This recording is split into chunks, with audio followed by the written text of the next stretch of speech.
In 2019, I made a short documentary that explored my family's history. It illustrated the complex nature of religion and identity in a divided society in post-conflict Ireland.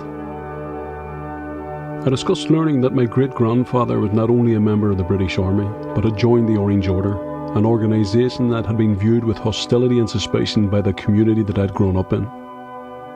A small Catholic area was built to house the many linen workers that poured in from rural areas around the north of Ireland as Belfast became an international hub during the Industrial Revolution, with the Catholic population growing from just a few thousand at the beginning of the 18th century to over 100,000 little over 100 years. These demographic changes saw conflict between Catholic and Protestant neighbours, with Clonard at the centre of much of this due to its proximity to the Unionist Shankill Road. The partition of Ireland in 1920 had a devastating effect, with many people losing their lives, and it was no surprise that when the current conflict erupted in 1969, the area was at the centre of serious violence once again. In the intervening years, over 3,000 people lost their lives, while we witnessed the invasive concrete walls increase in size. A generation born long after the conflict have known nothing but religious divide. While the documentary explored identity, the theme of place permeated throughout. In a society ravaged by war, place itself becomes a contested space. While my own work focuses on platforming marginalised voices affected by the Troubles, the work of Deepa Mann-Kler takes a different approach to interpreting existing narratives around conflict and peace by utilising the unique capabilities offered by immersive technologies such as virtual and augmented reality to reimagine worlds of alternate possibilities safely. We both arranged to meet to discuss the scope of each other's work and the possibilities for future collaborations. So, this is the area where I was from. I actually just lived a few doors up there, and if you can see where the houses here are different from those new houses.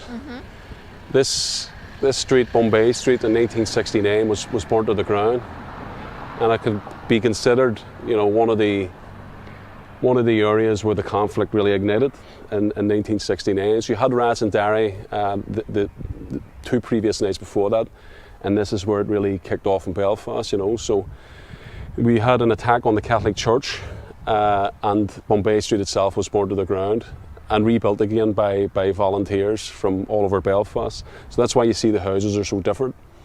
And you'll see just on the mural here, some of the history around that and what had happened. So you can feel the sense of division here, but I mean, the physical barrier is evident for everyone to see, you know. So this was our playground. Before this peace wall was here, the peace wall was actually the houses on Cooper Street.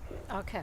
You know, and when we talk about a sense of place, this is where I come from. This is where home is to me. I mean, my business is not too far away here in Conway Mill, and I will always be embedded in grassroots within my community. But place is different for many people, obviously, here in the north of Ireland. And even though this is my home and I have a sense of place, growing up, it was quite different because they didn't account for my Irishness, if you'd like, you know, and of course, when we're looking at that wall now, we can see that. It's very, very different on the other side. So this is a poem that I wrote with regards to identity and place, if you'd like. And it speaks about my own family, hailing from both sides of this wall, you know. I think what inspired me to write this was finding out all those things that had been hidden for years about my own family, you know, and that I wanted to explore it more. And my grandmother, or the older generations of my family, didn't want me to go there, you know. There's this silence, this historical silence that has always prevailed within the family, and I think me questioning that was upsetting my grandmother, but I think it's beginning to change now. She's beginning to speak about these things, you know. So there's a whole side of the family that you have never met yet. Exactly, yeah. Yeah. Exactly, yeah. So that could be a next phase in terms of reconnecting. It possibly could be, but you know, would that side of the family ever want to speak to me also? You know, that was something that's something that I could that's a door that I could open that maybe other people don't want me to open. You know. Yeah, but you'll never know. Exactly. The questions that I really want to explore are, can and should augmented reality be used to enhance peace building? And what happens when we apply artistic inquiry to digitally manipulate contested spaces? Do all boundaries and lines of division automatically transfer across from physical to digital? And can the digital change or open up contested spaces and reimagine what communities could look like without barriers? Spaces have so often been designed to exclude certain voices and narratives. And in the past, there was little anyone could do about it without some form of vandalism.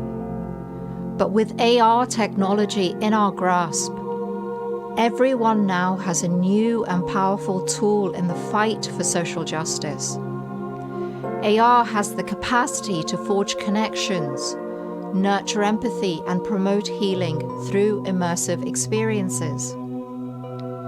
AR can transform the way we see the present, but in so doing, reimagine what happened in the past and provide an opportunity to learn. This technology brings together the convergence of disciplines, new thinking about how immersive has agency in our lives for good, and maybe even create a hunger for learning.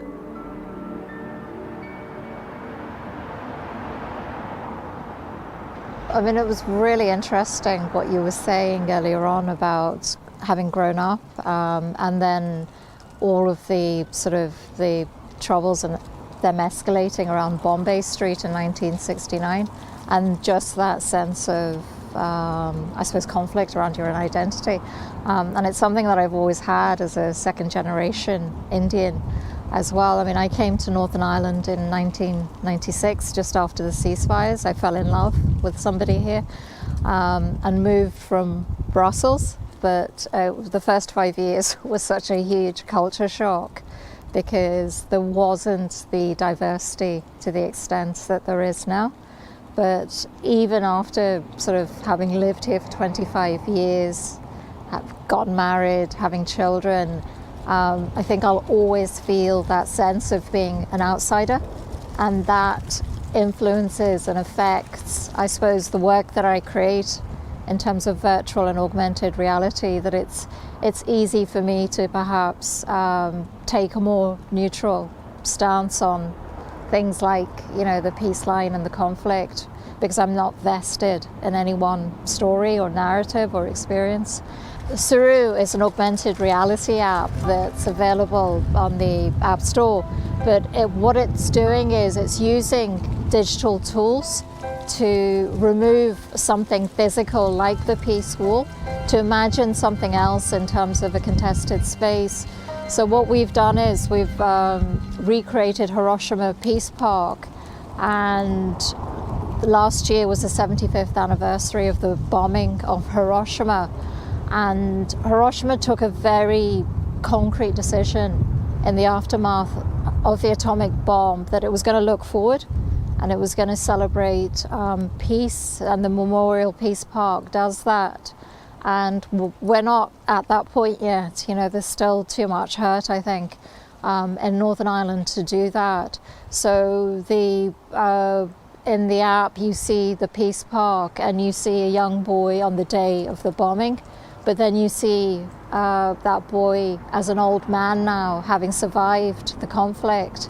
And what it also does is it celebrates the trees that survived the atomic bomb and heat that was 40 times greater than the heat of the sun, which is remarkable to think that people and life and animals and plant actually managed to survive that and to kind of rise out of the ashes pretty much. So I think, for me, it was a really interesting project just to explore those different approaches to peace building. In reflecting on Deepa's Hiroshima project, the evocative images of the Japanese people rising from the ashes brought me back to the spirit of those volunteers who helped rebuild the burning streets of Clonard. It has been 75 years since almost 250,000 people were killed during the Japanese bombings, and over 50 years since the catastrophe of '69. Will we ever see our walls coming down? Are we ready to face the past to save the future?